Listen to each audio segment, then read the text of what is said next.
Picture this, you work hard all week, you get paid, but then you have to pay off your credit card balance, and then there's also your student loans. Well, which would you pay first and which one would go unpaid? That's the dilemma that the country will face if the debt ceiling isn't raised by the end of next week.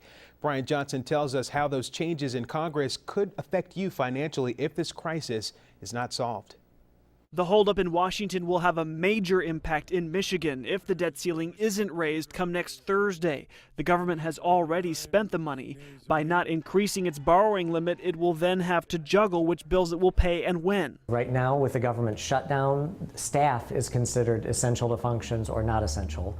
What will happen with the debt ceiling is bills will become essential or not essential. Bills meaning your grandpa's Social Security, your cousin's paycheck, your neighbor's food stamps. Whether it's running START programs for kids or paying government contractors, the government will only be able to pay bills as taxes come in. There's no more floating money around with credit. Economists say it could have a bigger impact on the economy than the recession in 2008, especially in Michigan. One of our main industries, the auto industry, sells a product that usually has to be financed by a borrower.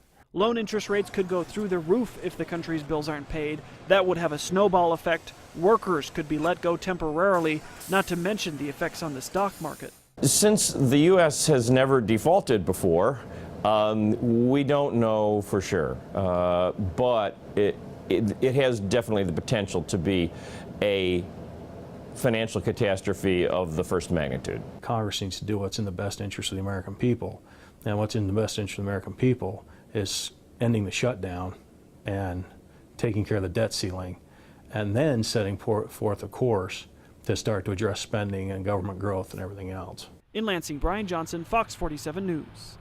The state has enough money to continue operating until November 1st. After that, food stamps programs will lose funding. Also, thousands of state workers will be furloughed.